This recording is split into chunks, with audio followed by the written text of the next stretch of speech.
Welcome back to the Machine Learning 101 course. In today's lesson, we will learn about another supervised learning method called decision trees. So far, we have learned about two types of supervised learning problems: regression, where we predict a value, and classification, where we predict a class. We also covered some common machine learning concepts like cost functions, evaluation metrics, and how to handle dirty or missing data, as well as how to handle categorical features using one-hot encoding. In the last class, we learned about logistic regression, that is a method used for binary classification. The most commonly used metrics to evaluate the quality of this classifier are precision, recall, and accuracy. So far, we have learned about linear models, linear regression, and logistic regression. In both cases, we combine the input features using a linear equation. As you will see in this video, decision tree is a non-linear model and takes a very different approach. Decision trees are both a classification and regression supervised learning model used to predict the value of a target variable y using information from several input variables, x's.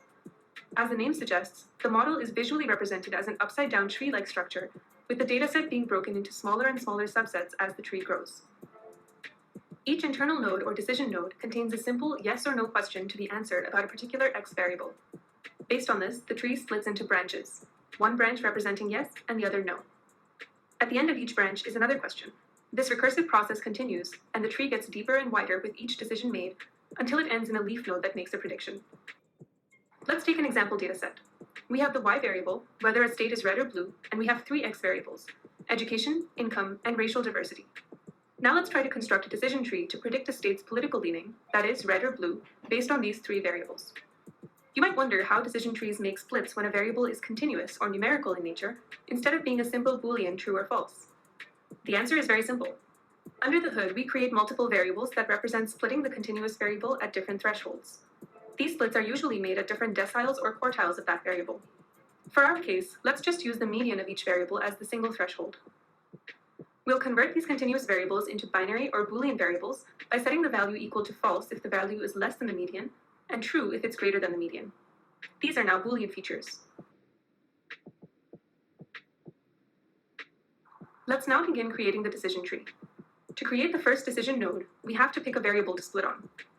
Decision trees use a criterion called information gain to pick the right variable to look at. Information gain is a measure of how much we know about y after looking at x.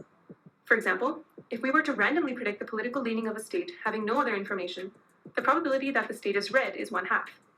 However, if we know some other information about that state, we can update our belief about that probability. Let's see what happens when we split the tree at each of our three x variables one by one. When we split on education, we see that the true branch, which contains states with education above the median, has mostly blue states and one red state. The false branch, or states with education below the median, contains mostly red states and a few blue ones. When we split on racial diversity, we see that the true branch, which contains states with diversity above the median, has mostly blue states. The false branch, or states with diversity below the median, has an almost equal number of red and blue states. This means that knowing that a state is not diverse does not meaningfully indicate political leaning. Finally, let's see what happens when we split on income. Here, the true branch, which contains states with income above the median, has mostly blue states, and the false branch, or states with income below the median, has an almost equal number of red and blue states. This means that knowing that a state has below median income also does not meaningfully indicate political leaning. After comparing each possible variable to split on, the decision tree picks the one that leads to the purest branches. In our case, splitting on education leads to the purest branches because the true branch contains only one red state, and the false branch contains half as many blue states as red ones. The information gain from education is high. Splitting on racial diversity would have been the worst choice. Although the true branch contains mostly blue states, the false branch is basically 50-50 red and blue. Knowing the state lacks diversity adds almost no new information to the model. The information gain from racial diversity is very low. After making the first split on education, we now look at the two resulting branches, and once again look at which variables we can split on to further purify our branches. This continues until we reach pure branches or the maximum depth of the tree. Our final tree looks like this, and it has an accuracy of about 80%. Gini index is another measure that is similar to information gain that helps decide the decision nodes while optimizing for the purity of the leaf nodes. As we saw in the video, the decision tree are a sequence of nested if-else conditions, and hence they're very easy to understand and explain. The leaf node guides the final prediction. In case of classification problem, the probability of the class is calculated based on the training data point that belong to the lead node. That's why pure nodes are preferred, as probability will be either closer to 0 or closer to 1. Decision trees can also be used for regression problems. There's a video link to that in the further reading slide. Decision trees can use categorical features, as in, you can imagine a decision tree node to be something like color equals red or shape equals triangle, hence no need for one-hot encoding. And to avoid overfitting in decision trees, one should control the depth of the tree as well as the minimum number of training samples at each leaf node. As we don't want a decision tree to be very tall, a single decision tree might not be able to do a good job in many scenarios. In this video, we will learn about another model called random forest, that is an ensemble of decision trees. Now, back to random forests. In this method of ensembling, we train a bunch of decision trees, hence the name forest, and then take a vote among the different trees. One tree, one vote. In the case of classification, each tree spits out a class prediction, and then the class with the most votes becomes the output of the random forest. In the case of regression, a simple average of each individual tree's prediction becomes the output of the random forest. The key idea behind random forests is that there's wisdom in crowds. Insight drawn from a large group of models is likely to be more accurate than the prediction from any one model alone. Sounds simple enough, right? Sure, but why does this even work? What if all of our models learn the exact same thing and vote for the same answer? Isn't that equivalent to just having one model make the prediction? Yes, but there's a way to fix that.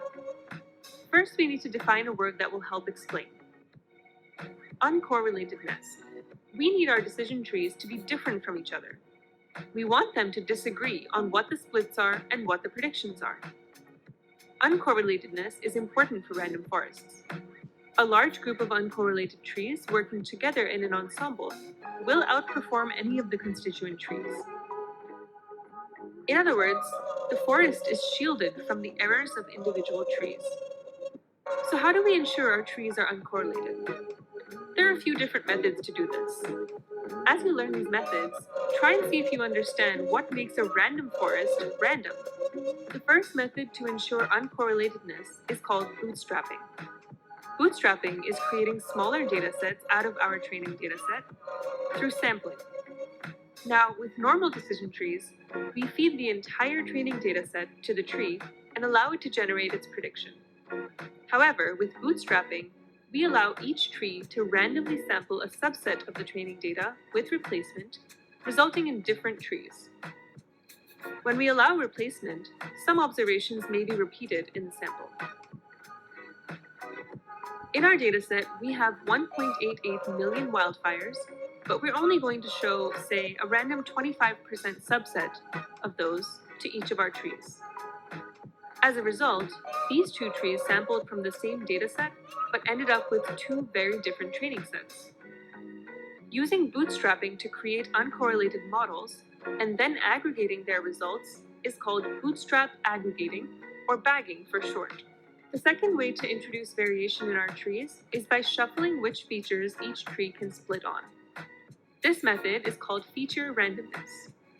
Remember, with basic decision trees, when it's time to split the data on a node, the tree considers each possible feature and picks the one that leads to the purest subgroups.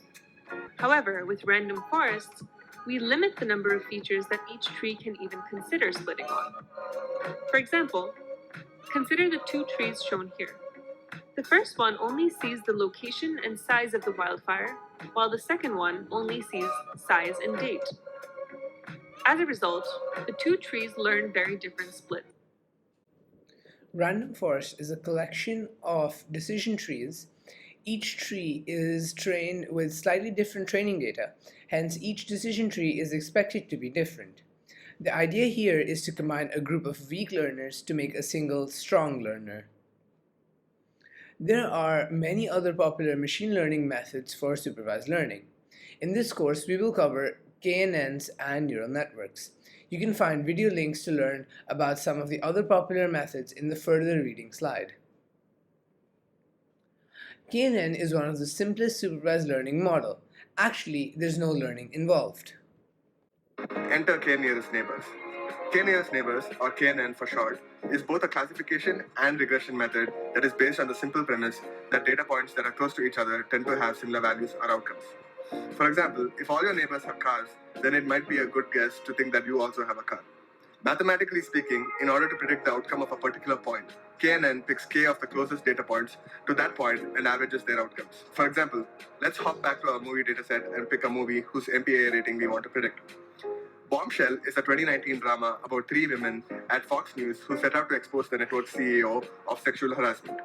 Of course, knowing this context offers valuable information about the movie's ratings, but let's say we only have these two pieces of information about the movie.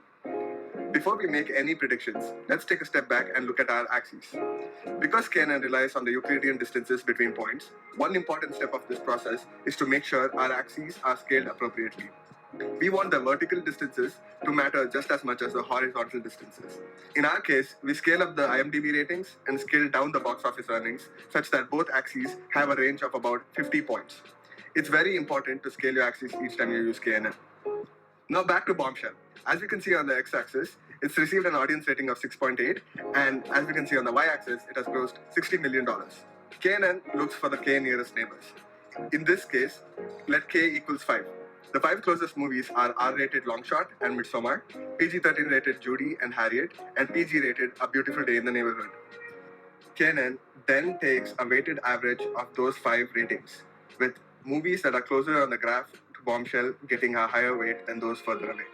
Voila! We now predicted the rating of Bombshell to be R. Not only is this accurate, but our model also correctly predicts the MPAA ratings of all movies in the test set 88% of the time. As you saw, KNN simply depends on making prediction based on the nearest data points in the training set. Although this is a very simple model, do not underestimate it as it may actually be very useful in many circumstances. This week's exercise looks at classifying an animal into one of 7 categories, the same dataset we looked at last lesson. We will also visualize the decision tree trained in the end. To practice further with decision trees, check out the problem in today's lesson's problem.md. The problem is the same as last time, predicting whether someone would survive or die in the Titanic. The problem has also been addressed using random forest and KNN in the other classifiers _Titanic.ipynb file. To learn more, watch these videos about regression trees, gradient boosting, adder boosting, and support vector machines. Now that we have seen that there are so many different machine learning algorithms to choose from, the next obvious question would be how? How we decide which model to choose is a question that we will attempt to answer in our next lesson.